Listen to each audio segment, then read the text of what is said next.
We are, all of us, born into a lie. That there are those who are good and those who are evil.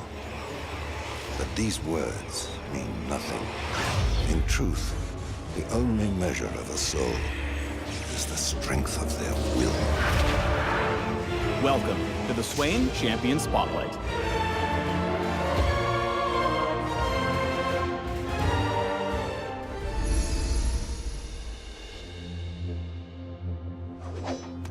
Swain's passive, Ravenous Flock, has two components. First, enemy champions leave behind soul fragments when they die. Shadowy ravens scavenge nearby soul fragments, healing Swain. He can also store a bunch of soul fragments, and we'll go over what that means a little bit later.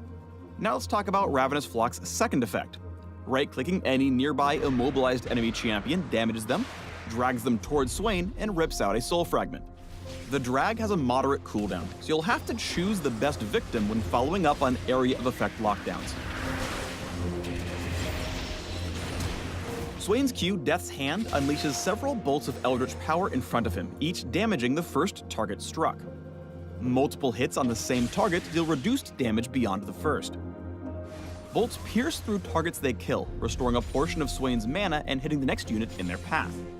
Take advantage of this in lane to shock your opponent through their low health minions or refresh your mana pool wave clearing. Swain's W, Vision of Empire, opens a demonic eye at a target location, damaging and slowing all enemies in the area after a moderate delay.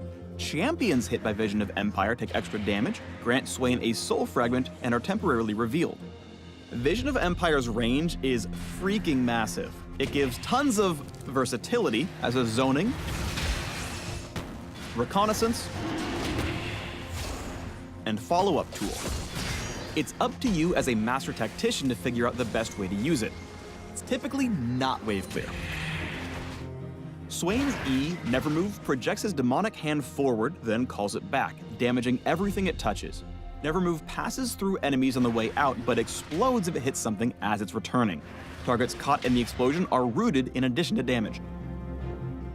Nevermove explodes if it hits any enemy on the way back, not just enemy champions. Keep an eye on what's behind your target, or you could end up rooting a minion or monster by mistake.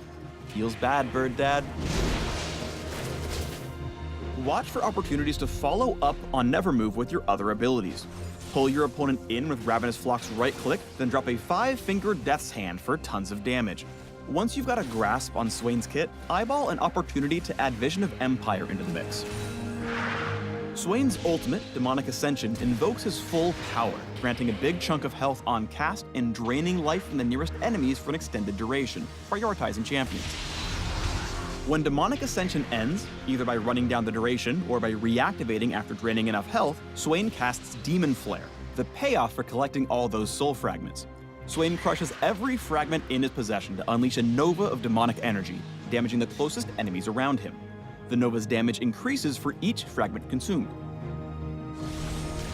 Demon Flare is Swain's make or break moment in teamfights. Flash bombing the opposing backline is a play for the highlight reels when Swain does quick maths. But if you don't know 2 + 2 is 4, miscalculations will leave him stranded in the middle of a very angry enemy team with no access to his survival tools. Let's sum it up with a late-game teamfight to strike fear into the foes of Noxus. Swain catches Ezreal and Braum with a well-aimed Nevermove, then pulls Ez in with a Ravenous Flock. Ezreal tries to flash to safety but is winged by the far edge of Demon Flare. A few more pecks murder Braum, bringing the teamfight to a tidy conclusion. Thanks for watching the Swain Champion Spotlight. Click these links for more intel on the Noxian Grand General.